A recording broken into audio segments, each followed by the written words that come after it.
MashaAllah, this is the first time I've been asked this question. Compared to other religion, Islam gives the maximum rights to women. It's the duty of the man to stand up for the woman. Our beloved Prophet Muhammad said that your mother which bore you for 9 months, you cannot compensate even if you give a mountain of gold. Assalamu alaikum wa rahmatullahi wa barakatuh. Assalamu alaikum wa rahmatullahi wa barakatuh. Wa alaikum assalam wa rahmatullahi wa barakatuh. My name is dr.zakir bin Usman Ali Khan, and my question is... Sorry, can I request someone to get a glass of water for me? And a chair if you don't mind? And a chair here please, so that I get... Can someone have a chair? Yes.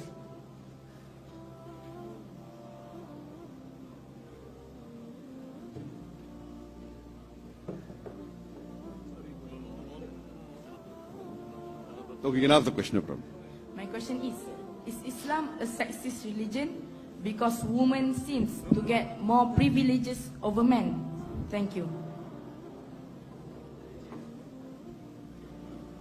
Can you repeat the question? I didn't hear a question. Islam is a? Is Islam a sexist religion? Sexist. Yes. Because women seems to get more privileges over men.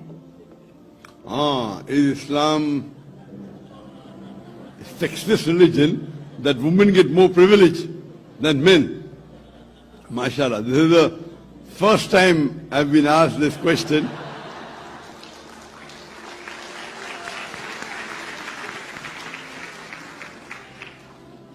I've given a lecture many a times, women rights in Islam, and I always say that because today the media says that Islam subjugates the woman. And when I give my talk, I always say that no one should object that Islam gives more rights to women. And it's the first time somebody asked me a question that does Islam give more privilege to the woman? Yes, compared to other religion, I agree with you. Compared to other religion, Islam gives the maximum rights to women.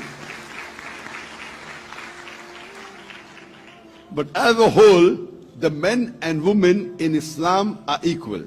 But equality doesn't mean identicality. They're equal, but they are not identical. They're equal.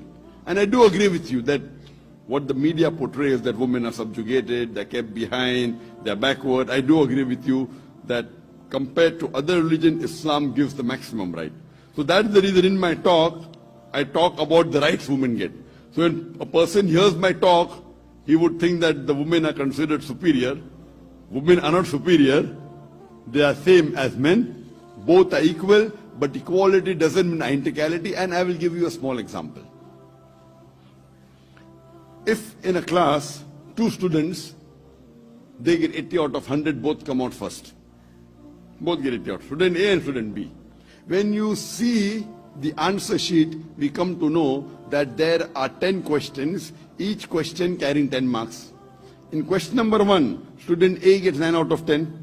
Question number B gets 10 out of 10. In question number 2, student B gets 9 out of 10 and student A gets 9 out of 10. So in question number 1, student A has the degree of advantage over B. In question number 2, student B has the advantage over A. In the remaining questions 3 to 10, both get 8 out of 10. So if you add up, both get 80 out of 100. In 3 to 10, both are identical, exactly equal. But in question number 1, student A has the degree of advantage. In question number 2, student B has the degree of advantage. For example, if a robber enters my house, I will not say I believe in women liberalization, men and women are equal. I will not tell my wife to go and fight. I will not tell my daughter to go and fight. Because Quran says in Surah Nisa chapter 4 verse 34 that Almighty God has given most strength to the men. Quran says, Ar-rijalu qawwamun ala nisa. That the men are the protectors. Many people think qawwam means superior. No. Qawwam comes from the root word akama, meaning to stand up for. So it is the duty of the man to stand up for the woman. And the verse continues, because Almighty God has given more strength to the woman. So in strength, the men have a degree of advantage. On the other hand, if you read the hadith of Muhammad in Sahih Bukhari, volume number 8, in the book of manners, Adab, chapter number 2, hadith number 2, a man approaches the Prophet and asks that who deserves the maximum love and companionship in this world? The Prophet said, your mother. The man asked, after that who? The Prophet said, your mother. The man asked, after that who? The Prophet repeated for the third time, your mother. The man asked, after that who? Then the Prophet said, your father. That means 75% of the love and companionship goes to the mother. 25% goes to the father.